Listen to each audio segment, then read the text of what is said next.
அவர்தான் குத்துனாரு. கண்ணாடி உடைச்சது ஊர் டிரைவர். என்ன பண்ணோம்? யாரு பேசா வீடியோவோட பேசு.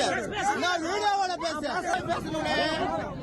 திண்டுக்கல் மாவட்டம் ஒட்டன்சத்திரம் அருகே தனியார் பேருந்து ஓட்டுநரை சரமாரியாக தாக்கும் வீடியோ வெளியாகி இருக்கிறது. வேன் மற்றும் தனியார் பேருந்து ஆகியவை ஒன்றை ஒன்று முந்தி செல்வதில் தகராறு ஏற்பட்டதாகவும் தகவல் வெளியாகியுள்ளது.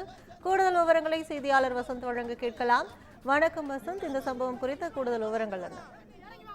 வணக்கம் கற்பகம். அது திண்டுக்கல் மாவட்டம் ஒட்டஞ்சத்திரம் அருகே உள்ள விருப்பாட்சியில் தான் இந்த சம்பவமானது நடைபெற்று இருக்கிறது.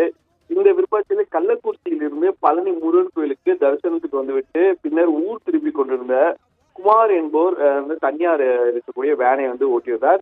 இந்த வேனை தொடர்ந்து அங்கு பழனியிலிருந்து திண்டுக்கல் நோக்கி சென்ற தனியார் பேருந்தை யாசர் என்பவர் ஓட்டியிருந்தார் என்ற தகவலான சொல்லப்பட்டிருக்கிறது. இதில் ஒருவர் அந்த சாலையில் முந்தி கொண்டு இருக்கிறது. அது பிரதான சாலை என்பதால் போக்குவரத்து மற்றும் ஒட்டச்சத்திரத்திலிருந்து பழனி வரை செல்லக்கூடிய பிரதான சாலை என்பதால் அங்கே முந்தி கொண்டு ஒருவர் மாறி மாறி முந்தி கொண்டு சென்றுள்ளனர்.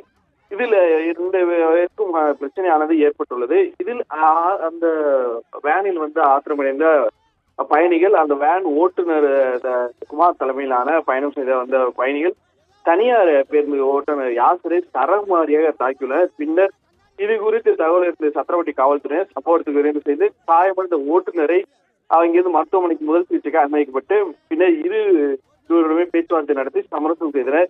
இந்த நிலையில் விருப்பாட்சி பேருந்து பகுதியில் பெரும் ஓட்டுநரை தாக்கும் வீடியோ தற்போது சமூக வலைதளங்கள் வைரலானது. இந்த பேருந்து தாக்குமா அந்த கூட்டமான அங்கே இருந்தாலும் அதை விட போக்குவரத்தான சில நிமிடங்கள் பாதிக்கப்பட்டது. தொடர்ந்து அந்த காட்சிகள் நம்மளால் பார்க்க முடியும். தொடர்ந்து அங்கே இருக்கக்கூடிய வேனில் வந்தவர்கள் தொடர்ச்சியாக அந்த பேருந்து ஓட்டுநரை தாக்கும் அந்த காட்சிகள் தான் தற்போது சமூக வலைதளங்கள் வைரலானது.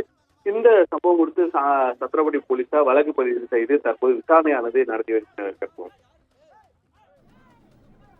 விவரங்களுக்கு நன்றி வசந்த்.